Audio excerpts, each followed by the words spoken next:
बच्चों आज हम लोग को जानना है कि धातु क्या है, इनकी परिभाषा कैसे लिखी जाती है। बहुत आसान और सिंपल लैंग्वेज में आपको हम कि किसी भी परमाणु के केंद्रक के चारों तरफ अलग अलग कक्षाओं में जो है इलेक्ट्रॉन क्या करता है, क्या चक्कर लगाता है, इलेक्ट्रॉन क्या चक्कर लगाता है, इलेक्ट्रॉन।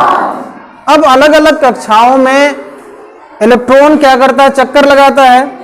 तो किस कक्षा में कितना इलेक्ट्रॉन चक्कर लगाता है, इसके लिए बोर नाम का एक साइंटिस्ट ने एक फार्मूला दिया था। कौन सा फार्मूला दिया था उन्होंने? 2n², जहां n कक्षाओं की संख्या, n बराबर क्या है, कक्षाओं की संख्या। यानी अगर मुझे जानना है कि पहली कक्षा में कितना इलेक्ट्रॉन होगा तो n का मान क्या लेंगे, 1। क्योंकि फॉर्मूला आप लोगों ने बताया 2n², तो पहली कक्षा में मुझे जानना है तो n का मान कितना लेंगे, 1। तो 1 का स्क्वायर करेंगे तो कितना आएगा, 1, और 2 गुना 1 कितना आ जाएगा, 2। दूसरी कक्षा में अगर जानना है मुझे तो n का मान कितना लेंगे, 2। तो कितना इलेक्ट्रॉन आएगा, तो 2 गुना n², यानी कि 2 का स्क्वायर, तो 2 दूना 4 और 4 दूना 8। तीसरा कक्षा में इसी तरह तो n का मान कितना लेंगे, 3। तो 2 गुना 3 का स्क्वायर, तो 3 का स्क्वायर कितना होगा, 9, और 9 दूना 18। ये हम लोग कल बात कर चुके थे, एक बार आपको दोबारा याद इसीलिए दिला रहे हैं कि धातु का परिभाषा जानने के लिए आपको पहले विद्युत धनात्मक तत्व को जानना होगा। एक चीज कल और बताए थे आप लोगों को कि किसी भी तत्व के परमाणु के सबसे बाहरी कक्षा में अगर 1 या 2 या 3 इलेक्ट्रॉन हो तो वो त्याग करता है कि ग्रहण करता है, त्याग करता है। 5, 6, 7 रहे तो ग्रहण करता है, 4 रहे तो साझेदारी करता है, और 8 रहे तो कुछ हो नहीं है ना, मतलब कुछ भी नहीं है ना, वो तो अस्थाई है, उसको जरूरत नहीं है। तो इसका मतलब जरूरत किसको है, जिसके बाहरी कक्षा में या तो 4 इलेक्ट्रॉन है, या 5 या 6 या 7 है, या 1 या 2 या 3 है। तो आज हम लोग जो बात करेंगे 1 या 2 या 3 वाले इलेक्ट्रॉन का, है ना। तो बहुत देखो, एक एग्जाम्पल ले रहा हूं, आप लोग गौर से देखना, और हम फिर परिभाषा इसी के मदद से बना लेंगे, ठीक है। चलो, एक तत्व ले रहे हैं, एक परमाणु संख्या कितना होता है इसका, 11। कितना, 11। अब हम जानना चाहते हैं कि सोडियम के अलग अलग कक्षाओं में कितना इलेक्ट्रॉन होता है। तो 2n² फार्मूला भी जस्ट बताए। पहली कक्षा में कितना इलेक्ट्रॉन देंगे, 2, दूसरा में 8, तीसरा में 1। अच्छा, 1 देंगे। कितना देंगे, 1। विवेक का मन में आ रहा होगा कि 1 क्यों देंगे, अभी तो बोले कि ना 18 होना चाहिए तीसरा कक्षा में, तो 1 क्यों दे रहे हैं, बताओ, कोई भी बताओ मुझे।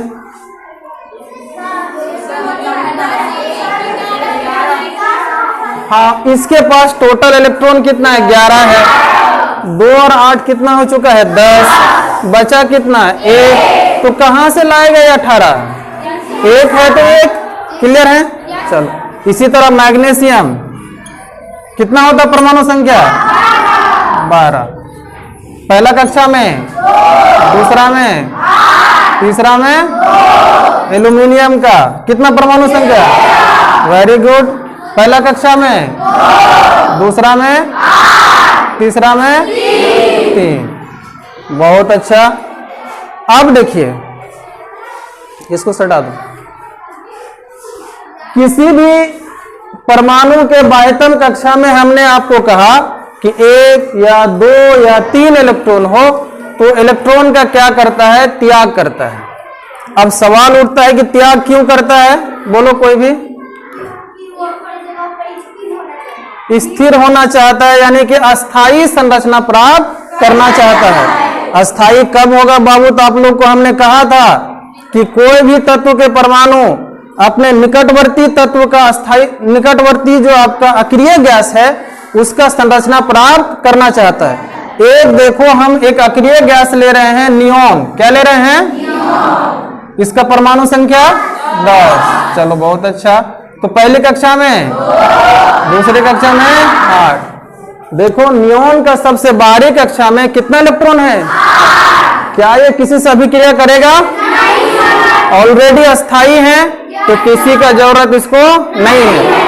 तो देखो इसी नियोन के परमाणु संख्या के अगल बगल ही तो है 11, 12, 13। अब देखिए, आप गौर से देखेंगे, अगर किसी को एक इलेक्ट्रॉन दे देता है तो इसके बाहरी कक्षा में कितना इलेक्ट्रॉन हो जाएगा? देखो तो इसका संरचना प्राप्त किया कि नहीं किया? अगर 2 किसी को दे देगा, देखो तो 2 और 8 बचेगा। देखो तो नियोन का संरचना प्राप्त कर लिया। ये 3 अगर किसी को दे दिया तो 2 और 8, देखो तो नियोन का संरचना प्राप्त कर लिया। और नियोन बाबू एक क्या है? अक्रिय गैस है। अब इसका मतलब है दुनिया के किसी भी कोई भी तत्व के परमाणु अभिक्रिया करता है तो इसके पीछे कारण है कि वो अस्थायी संरचना प्राप्त करना चाहता है। ठीक है, अच्छा। तो आप लोग खुद बोले कि सोडियम जो है किसी को एक इलेक्ट्रॉन देगा, ना, तब ना अस्थायी हो जाएगा। तो बाबू जितना इलेक्ट्रॉन देगा उस पर उतना प्लस चार्ज आएगा। आपके मन में आता होगा कि प्लस चार्ज ही क्यों? तो बाबू खुद आप लोग बोलिए कि किसी को जो देता है वो धनी होता है कि ऋणी होता है जी? धनी व्यक्ति ने किसी को दान कर सकता है। जो ऋणी है तो बेचारा खुद क्या देगा?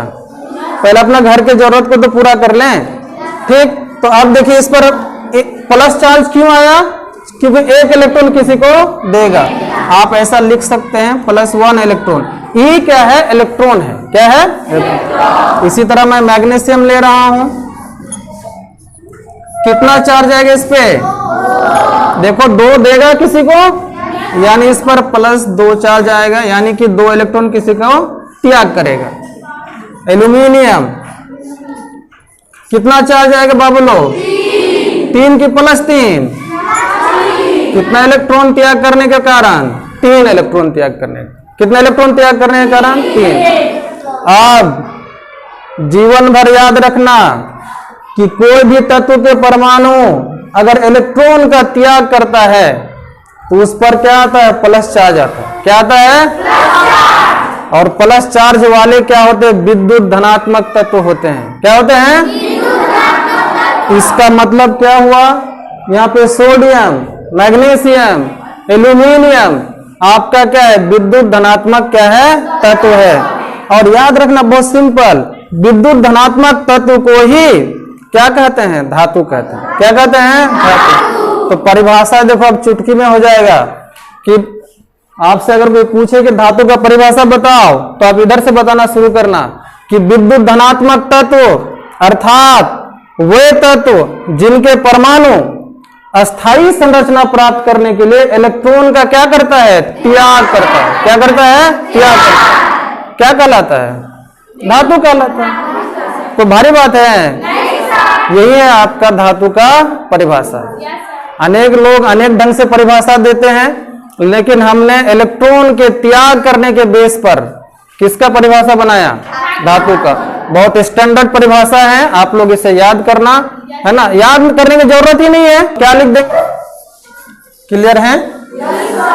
आप लोग देखते हैं, मुझे आप लोग बताइए कि क्लोरीन धातु है कि अधातु है? जल्दी से बताइए, क्लोरीन धातु है कि अधातु? इसका परमाणु संख्या 17 होता है। क्या होता है? 17। बोलिए, पहला कक्षा में, दूसरा में, तीसरा में 7। 5, 6, 7 वाले ग्रहण करेगा कि त्याग करेगा? ग्रहण करेगा। तो ग्रहण करने वाला क्या कभी धातु हो सकता?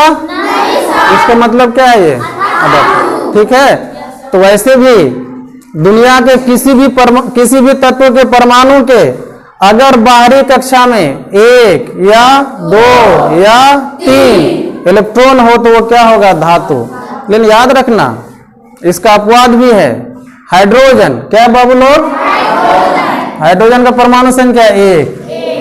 पहली कक्षा में अब मुन्ना के दिमाग में रागिनी, नायक और अंजलि सब सोच रहे होंगे, आयान लोग सब, कि पहली कक्षा में 2 इलेक्ट्रॉन होना चाहिए, एक क्यों आया? बेचारे का एक ही है, कहां से लाएगा 2? तो इसके बाहरी कक्षा भी वही है, पहला कक्षा भी वही, तो एक है बाहरी कक्षा में। तुम्हारे मन में आता होगा कि ये क्या होगा, धातु, लेकिन धातु नहीं है, अपवाद है। एक और हीलियम, क्या है? 2 होता परमाणु संख्या, कितना होता है? पहली कक्षा में कितना इलेक्ट्रॉन? पहली कक्षा भी यही और बाहरी कक्षा भी यही, 2 है। मन में आता होगा कि बाहरी कक्षा में कितना इलेक्ट्रॉन? 2, धातु होगा, लेकिन धातु नहीं, ये अक्रिय गैस है। ये क्या है? और अक्रिय गैस हमने आपको कहा था कि किसी से अभिक्रिया नहीं करता है। क्लियर है या नहीं? बस इतना ही था धातु के बारे में, ठीक है।